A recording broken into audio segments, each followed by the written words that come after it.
With a major selection of the looks your kiddos love starting at just $4 in the Walmart app, a new school year means a stylish new them. Who knew? Find skater skirts and Crocs that say, I'm casual but cool. Sparkly sneakers that say, it's my classroom, you're just learning in it. And preppy polos that say, I'm the teacher's pet, even if they're mommy's menace at home. Find their favorite styles starting at just $4 in the app. The Walmart you thought you knew is now new. Vitamin Water Zero Sugar has great taste, zero BS, and obviously zero sugar. For those with zero room in their calendar. Zero patience for slow walkers. Those who get 0 hours of sleep on a Saturday night.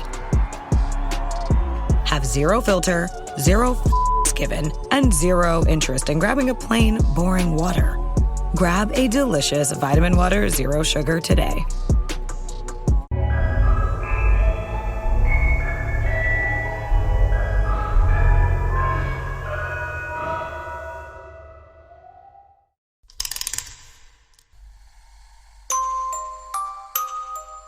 Fala pessoal, aqui quem fala é o Fernando, o apresentador do podcast Receios Obscuros, e esse é o nosso episódio de número 27 do Receios do Além. Quem tiver relatos para enviar, o e-mail é receiodoalém@gmail.com. Entrem também no meu podcast, o Receios Obscuros. E agora vamos para o episódio de hoje.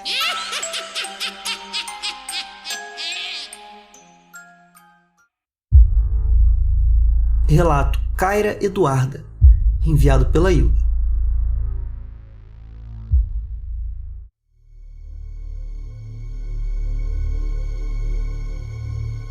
Olá, Fernando. Aqui é a Hilda. Sou apaixonada por assuntos sobrenaturais e, muitas vezes, só durmo depois de ouvir relatos sobre essa temática. Lhe enviei o meu primeiro relato por meio do e-mail da Emanuele, minha filha, e agora resolvi mandar por aqui. Sem mais delongas. Eu e meu neto, Carlos Eduardo, somos muito apegados e costumo dizer que a nossa relação é de outra vida. Já entenderão o porquê. Minha filha Julie, mãe do Carlos, tem 22 anos e desde os seus 12 anos eu sempre via pela janela o espírito de um menininho indígena com cerca de 4 anos que corria pelo corredor em direção ao fundo do quintal toda vez que eu me levantava para ir ao banheiro, especialmente entre 3 e 3:30 da madrugada. Esse evento acontecia onde quer que morássemos. Moramos em Goiânia por 8 meses e até lá eu vi esse menininho. Em 2018, falei por uma amiga que é da Umbanda sobre essa criança que via frequentemente todas as madrugadas. Ela me disse que era o espírito do meu neto que iria nascer. Fiquei espantada e curiosa com o que ela disse. Eu seguia vendo o espírito do menininho. Julie engravidou em 2019 e, devido à pandemia, as dificuldades para realizar o pré-natal e os exames eram muito grandes. Ela fez apenas uma ultrassonografia, que apontou uma probabilidade de 90% de o bebê ser uma menina. Na hora pensei, olha aí, nada a ver com o que a fulana disse. Eu seguia vendo o espírito do menininho. O nome escolhido foi Kaira Eduarda, e assim seguimos com o enxoval para a menina. O bebê ganhou muitas roupas e vestidos. No dia 1º de maio de 2020, ela sentiu as dores e foi para a maternidade. Pensando que daria luz em um período de 14 horas, por ser o seu primeiro filho, os médicos a examinavam de tempos em tempos. Então veio a contração e o bebê nasceu rapidamente, escorregando de barriguinha para baixo. Quando iam dizer "Bem-vinda, Kaira Eduarda", olharam surpresos e disseram que era um baita menino. Minha filha ficou super feliz. Detalhe, nesse mesmo momento, nasceu uma menina com todo o enxoval de menino. Procuramos os pais dessa bebê e conseguimos trocar os enxovais. O meu neto ficou super famoso por ser o bebê que era para ser menina e nasceu menino. À espera de Kaira Eduarda, nos nasceu Carlos Eduardo. Fui a primeira pessoa a pegá-lo e, ao cantarolar uma música, ele parou de chorar e se virou ao som da minha voz. Mas o mais impressionante de tudo isso foi que, a partir do nascimento de Carlinhos, como carinhosamente o chamamos, nunca mais vi um menininho indígena. O que me dizem dessa experiência espiritual? Em breve estarei de volta com outros eventos sobrenaturais. Desculpe se houver erros e se o relato ficou grande, mas os detalhes foram importantes para a compreensão. Até breve, abraços, Hilda.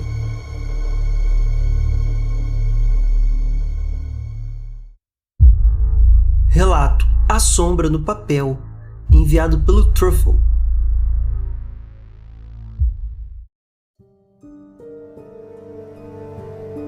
Me chamo de Truffle.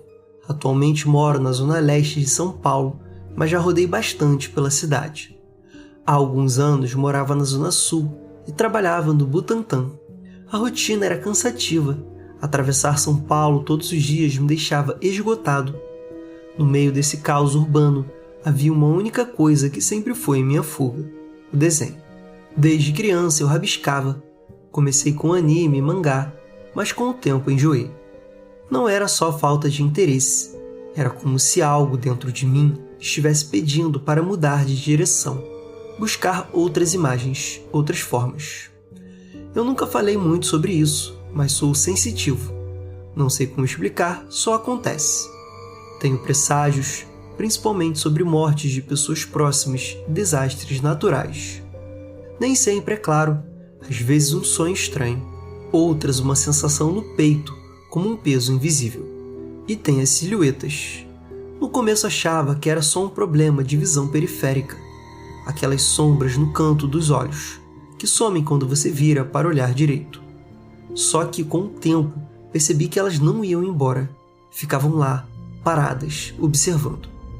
No início ignorei, finjo que não vejo, mas houve um momento em que minha curiosidade venceu o medo. Comecei a desenhar essas silhuetas. Primeiro, eram apenas borrões escuros, algo abstrato. Depois, os traços foram ficando mais nítidos, como se eu estivesse lembrando melhor delas todas as vezes que eu rabiscava o papel. Fiz 5 desenhos, cada um mais estranho que o outro. Algumas formas eram disformes, outras humanoides, mas sempre erradas. Membros longos demais, posturas quebradas, rostos que não deveriam estar ali. Até que veio ele. Essa aparição foi diferente. Não surgiu no canto do olho. Eu vi de frente.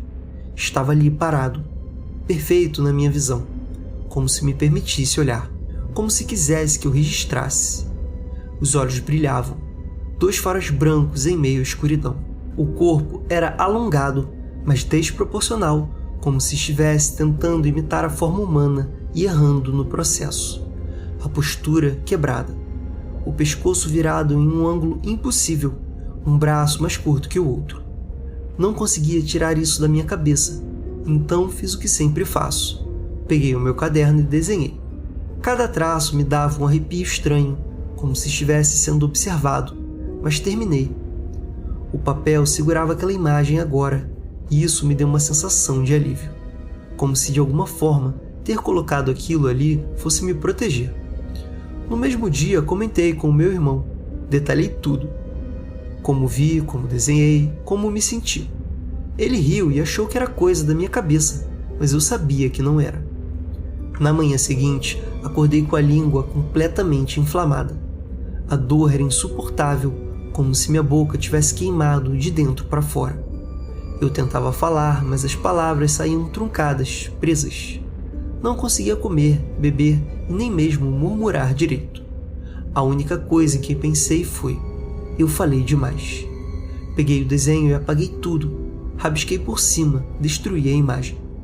Mas, por mais que os traços sumissem do papel, a sensação não ia embora. Nunca mais desenhei nada parecido, mas às vezes ainda vejo algo de canto de olho e sinto que ele ainda lembra de mim.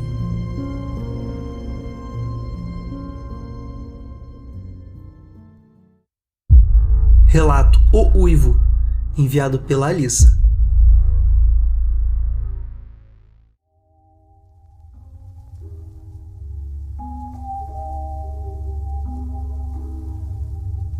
Oi pessoal do Receios do Além.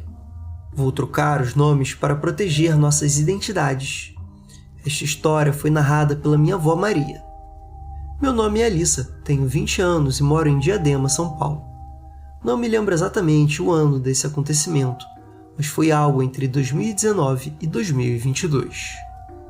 Minha avó Maria sofre de um problema crônico nos pulmões, consequência de seu vício em cigarro desde a adolescência. Num final de semana, ela começou a sentir uma forte falta de ar. Ficamos desesperados. Minha mãe, por sorte, estava em casa e a levou às pressas para o pronto-socorro mais próximo.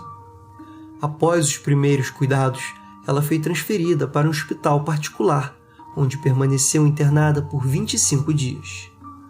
No dia em que fomos buscá-la, minha avó nos contou algo perturbador que aconteceu na noite anterior à sua alta.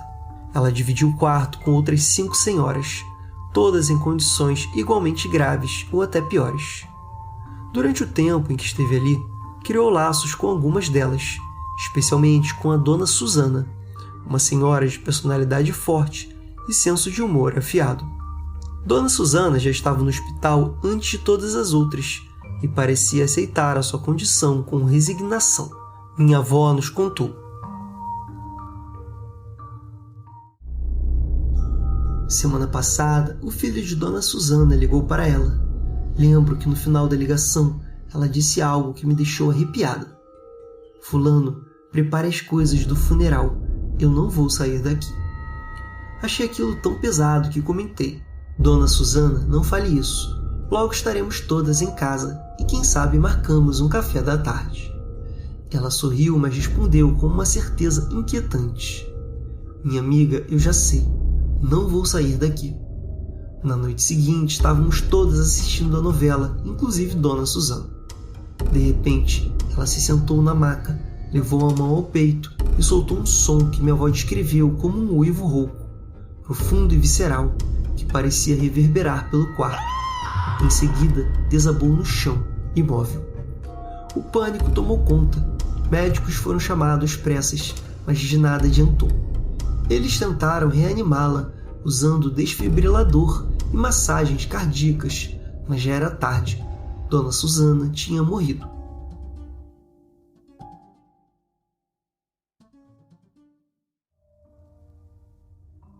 O clima no quarto ficou sombrio.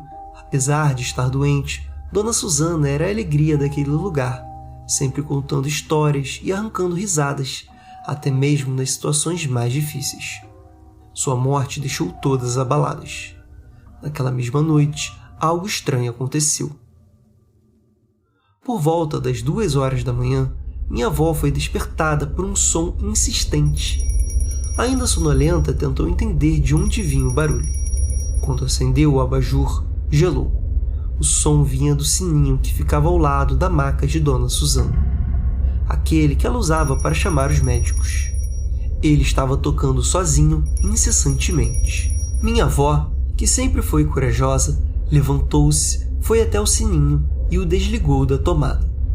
O silêncio voltou, mas o quarto parecia impregnado de uma presença. Tentando manter a calma, ela voltou para a cama e, apesar do medo, conseguiu dormir. 2 dias depois, uma das outras senhoras do quarto ligou para minha avó. Durante a conversa, revelou algo que a deixou ainda mais arrepiada.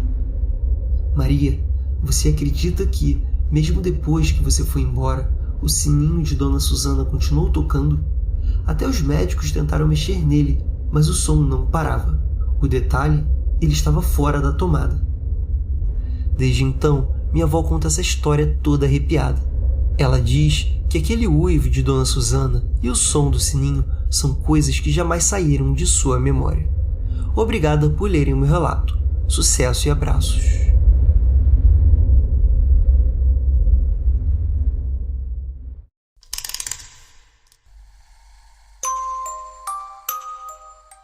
E galera, esse foi o episódio de hoje. Espero que vocês tenham gostado. Enviem seus relatos por e-mail receiosdoalém@gmail.com.